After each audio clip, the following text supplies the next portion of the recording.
আসসালামু আলাইকুম। Osman তারিকের bowling action কেন অবৈধ না?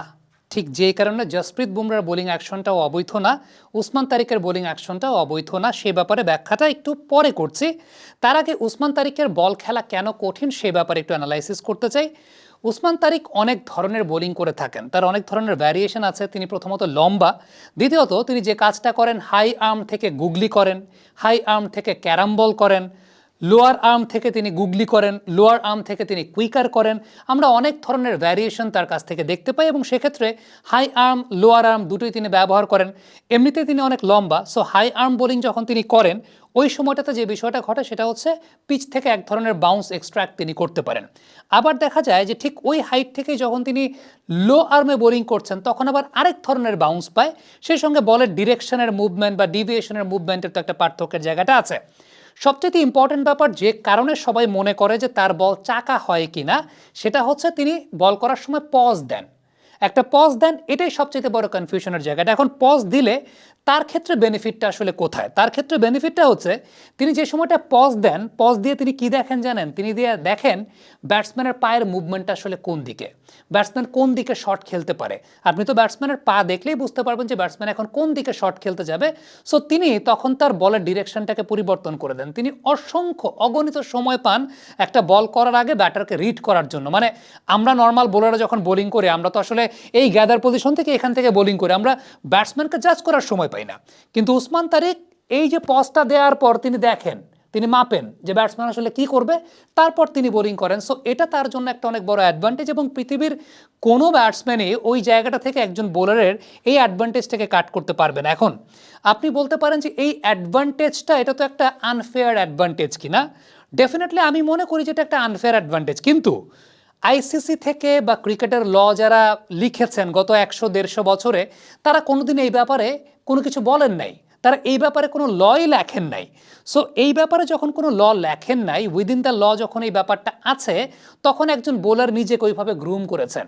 এখন যদি আপনি এই লটার পরিবর্তন করতে যান তাহলে ওই বোলারের সঙ্গে সঙ্গে আরও অনেক বোলার আছে যারা হয়তো বা লোকাল লেভেলে, সেটা পাকিস্তানে হতে পারে, বাংলাদেশে হতে পারে, ইন্ডিয়াতে হতে পারে, অস্ট্রেলিয়াতে হতে পারে, নিজেদেরকে ওইভাবে গ্রুম করছেন, তাদের সঙ্গে তো এক ধরনের ইনজাস্টিস হয়ে যাবে। এখন লতেই তো লেখা নেই এই বিষয়টা। ক্রিকেটের লতে কি বলা আছে একটা বোলিংয়ের ইলিগাল অ্যাকশনের ক্ষেত্রে? ক্রিকেটের লতে কি বলা আছে? ক্রিকেটের লতে যে বিষয়টা বলা আছে যে একটা বোলারের বোলিং অ্যাকশনটা শুরু হয় কখন জানেন? একটা বোলারের বোলিং অ্যাকশনটা শুরু হয় যখন সেই বোলার তার ডেলিভারি ফেজের ফাইনাল রোটেশনটা করে। মানে আমরা ধরেন কেউ এইখান থেকে গ্যাদার করে, কেউ এইখান থেকে গ্যাদার করে, এর আগে বোলিং অ্যাকশন শুরু হয় না। বোলিং অ্যাকশনটা শুরুই হয় এই যে গ্যাদার পজিশন, এরপর থেকে, মানে বল রিলিজ করার সময় যে ফাইনাল রোটেশন করছে এই সময় থেকে বোলিং অ্যাকশনটা শুরু হয়। সো এই সময়ের মধ্যে যদি কোনো একজন বোলার, ধরেন সাপোজ ওসমান তারিক তো এইটা করে এইখান থেকে হোল্ড করে তারপরে বোলিং করে, কিন্তু কোনো বোলার যদি এইখান থেকে এই গ্যাদারের পরে এইখানে গিয়ে থামায় দেয়, এটা তখন নো বল, এটা তখন ইললিগাল অ্যাকশন। কিন্তু এই জায়গায় যদি থামে, এটা গ্যাদার পজিশন, তখনও তার বোলিং অ্যাকশন শুরু হয় নাই। সো এমসিসির ল অনুযায়ী কোনো একজন বোলারের বোলিং অ্যাকশনটাই শুরু হয় গ্যাদার পজিশনের পর থেকে, যখন তিনি তার ফাইনাল রোটেশনে থাকেন। ওই সময় যদি পজ টস দেন তাইলে পরে সেক্ষেত্রে সেটা ব্যাটসম্যানকে ডিস্ট্র্যাক্ট করে এবং তাহলে সেটা আলটিমেটলি নো বল বা ওই বোলারের অ্যাকশনটা অবৈধ। কিন্তু পজ দেয়া, গ্যাদার পজিশনে পজ দেওয়া, এটা আইসিসি বা এমসিসির আইনে বিষয়টা নাই। বাবা, এত এনার্জি কই পাও? এই পাওয়ার চুমুকে অ্যাকশন। সো এই জায়গাটা থেকে চিন্তা করলে ওসমান তারিকের বোলিং অ্যাকশন সম্পূর্ণরূপে লিগ্যাল। এখন চাকা হওয়ার ক্ষেত্রে যে বিষয়টা, অনেক মানুষ মনে করেন ওসমান তারিক যে পজটা দেয় সেটাই চাকা হওয়া, অনেকে এটাই মনে করেন।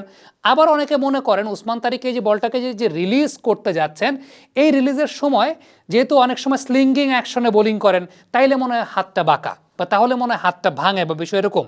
এখন ব্যাপার হচ্ছে ওই রকম যদি হতো তাহলে লাসিথ মালিঙ্গার বলও চাক হতো। এখন চাক হওয়ার ক্ষেত্রে শর্তটা আসলে কি? চাক হওয়ার ক্ষেত্রে শর্তটা হচ্ছে, এটা ইয়ান পন্ট একবার ব্যাখ্যা করেছিলেন। এখানে আমি বলবো জসপ্রীত বুমরার ক্ষেত্রে অনেকে মিসআন্ডারস্ট্যান্ড করেন।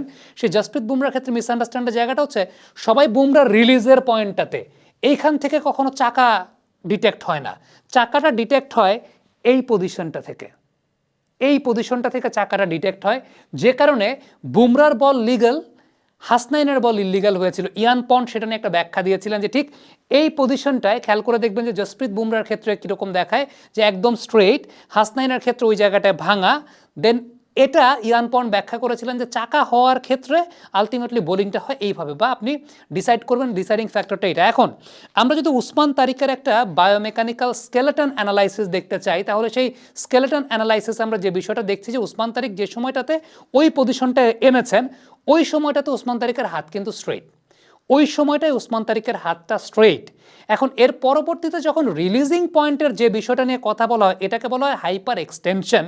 এখন উসমান তারিক একবার তার একটা ইন্টারভিউতে তার স্লিভকে ফোল্ড করে তিনি দেখিয়েছিলেন তার কনুই কিন্তু দুইটা, কনুইয়ের হার কিন্তু দুইটা।